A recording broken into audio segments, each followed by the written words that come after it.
matches define it all. India have pulled out an unexpected win from the jaws of defeat. Centurion Joe Root knows what he lost. It doesn't happen often that a team recovers from the situation of an inevitable collapse. India had declared the innings post-lunch. There were still 8 overs to be bowled when Virat Kohli and company had completed the script of one of the biggest victories in India's Test history. White ball specialist Rohit Sharma and KL Rahul added 126 for the opening wicket. This is India's highest first wicket stand in England since 2007. India put on 364 runs in the first innings. However, a brilliant 180 from Joe Root helped the home team score 391 and take a slender lead. India were 3 wickets down with an overall lead of just 28, with both the openers and captain Virat Kohli gone. Cheteshwar Pujara and Ajinkya Rahane then combined to put together a 100-run stand of 297 delivery, driving India out of trouble. The momentum shifted towards India when Mohammad Shami and Jasprit Bumrah came together and stitched a record undefeated 89-run stand for the 9th wicket. India's lead was stretched from 182 to 271. Post-declaration, an inspired bowling unit sent England packing for a mere 120 in under 2 sessions on day 5. India became only the second team in Test cricket history to win a match after declaring post-lunch on the final day. Overseas wins, especially in South Africa, England, New Zealand and Australia, and even in the Caribbean, have been few and far between for India. After the first Test win against their erstwhile colonial masters in Chennai in 1952, it was a long wait for a triumph on a foreign soil. Mansoor Ali Khan Pataudi's team beat hostile cold conditions and New Zealand at Dunedin in 1968. Barry Sinclair won the toss and elected to bat. Graham Dowling and Bevan Congdon put together 155 for the second wicket. Syed Abid Ali's 4 for 26 ensured that the Kiwis were stopped at 350. The highlight of the innings was opener Dowling's 143. Leading India's reply, Farokh Engineer scored 63 and Ajit Wadekar 80. India batted with a little more fluency and purpose, managing to take a 9-run lead in the first innings. Wadekar was particularly impressive and stood out with his back foot stroke play against the fiery Bruce Taylor. Irapalli Prasanna then took control of the proceedings and bamboozled the New Zealand batting lineup. One of India's finest off spinners, he bagged 6 for 94 and the hosts were dismissed for 208. India, chasing 200, had lost a couple of wickets with just 49. A 102-run stand for the third wicket between Wadekar and Rusi Surti put India in the ascendancy. India won their first ever overseas Test match by 5 wickets. The victory at Dunedin, which gave India the belief and confidence to go all the way in the series. On the 1971 tour of the West Indies, India were the ultimate underdogs heading into the 5-test overseas series. West Indies had dominated India in Test cricket. The visitors had not registered a single win against their opponents in 23 matches and lost as many as 12.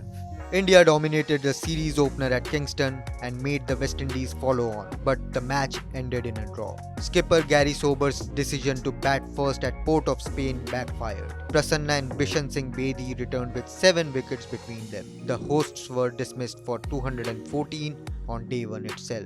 50s from the openers Ashok Mankad and Sunil Gavaskar gave India a solid platform. Dilip Sardesai, who followed his 212 at Sabina Park with a classy 112 at Trinidad, and India took a decisive 138-run lead. Srinivas Venkat Raghavan bagged 5 wickets and the West Indies were bowled out for 261. Gavaskar guided India to a 124-run victory target with an unbeaten 67. It was a comfortable and impressive 7-wicket win for India. India won the 5-test series on the strength of this solitary win. Gavaskar amassed 774 runs in the series with 400s. A star had born. India had not won a solitary test in England in 23 matches. They were beaten in as many as 15 prior to this historic series of 1971. The scene was set for the third test at the Oval. Both the teams had played out a thriller at Lord's, while the second test at Manchester ended in a draw. Ray Illingworth won the toss and elected to bat at the Oval. Alan Knott's fluent 90 of 116 deliveries was the standout innings as England posted 355. Contributions from skipper Wadekar, Sardesai, Eknath Solkar and Engineer helped India to 284. The maverick leg spin bowler from Mysore, Bhagwat Chandrasekhar ran through the England top and middle order, returning with 6 for 38 in 18.1 overs. The home team were routed for 101. India lost their openers early. Wadekar and Sardesai resurrected the innings and along with a 171 ball 33 from Gundappa Vishwanath took the team to a famous 4-wicket win. India won their first test and even more significantly their maiden series in England in as many as 7 tours. Indeed, it was a lucky 7. At the Melbourne Cricket Ground in 2018, India took a 2-1 lead down under and moved closer to a historic series win. It was the 2018-19 tour of Australia. Cheteshwar Pujara produced his second 100 of the series, and with 50s from Mayank Agarwal, Virat Kohli and Rohit Sharma helped India to a massive 443, declaring after the fall of 7 wickets. Australia were without the services of David Warner and Steven Smith, both banned after the infamous ball tampering scandal in Cape Town. Rookie Jasprit Bumrah with 6 for 33 in 15.5 overs routed hosts for 151. Despite an early collapse, India managed a 292-run first innings lead, enough to dominate the rest of the match. The visitors declared at 106 for the loss of 8 wickets and set Australia a highly improbable target of 399. Bumrah gave India the breakthrough with the new ball, getting rid of Aaron Finch in his very first over. Wickets kept falling at regular intervals and there was no real resistance from Australia. They were bowled out for 261, which gave India a thumping 137-run victory. India took an unassailable 2-1 lead in the series. The New Year test at the SCG ended in a draw. India had recorded a historic maiden series win down under in 12 attempts. On the tour of 2020, India went into the big Boxing Day test at the MCG after the horror of 36 all out at the Adelaide Oval. Skipper Virat Kohli had returned home to attend the birth of his child. India needed an inspired performance and something out of extraordinary. Bumrah and Ravichandran Ashwin combined to torment the Australian batting lineup. The hosts were bundled out for 195. In reply, India were in trouble at 61 for 2, which worsened to 64 for 3.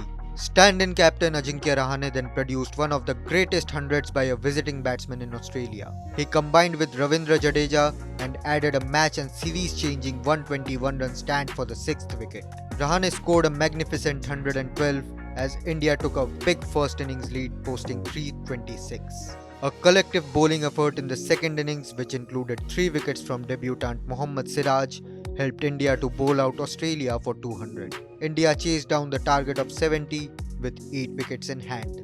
It was one of the greatest comeback wins for any team in any era in Test cricket history.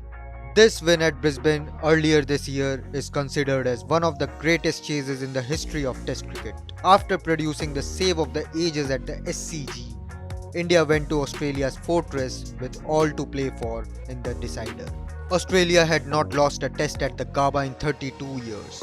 India had only chased 300 or more in the 4th innings twice in their history. In 80 such previous matches, they had lost on as many as 45 occasions. That is an overwhelming 56.25%. Statistically, they were chasing the impossible. They barely had an 11 to field at the Gabba, with injuries to Ashwin, Jadeja, Vihari and Bumrah, ruling them out of the mega encounter. They were already without Virat Kohli. The Indian bowling unit that stepped out in Brisbane had a collective experience of just 4 tests. Australia posted a competitive 369 in the first innings. India were in deep trouble at 186 for 6 before a 123-run stand between debutant Sundar and Shardul Thakur, playing only his second test, completely changed the complexion of the match. India posted 336. Ultimately, the equation and the series boiled down to this. India needed 328 to win with a little over a day's play remaining in the test. And then the impossible happened. Shubman Gill provided the start with a sublime 91, while Pujara was at his defiant best at the other end in their defining 114-run stand for the second wicket. In came Rishabh Pant and hammered an unbeaten 89 of just 138 deliveries. India gunned down the target in 97 overs and recorded a stunning win by 3 wickets, thereby winning their second successive series in Australia.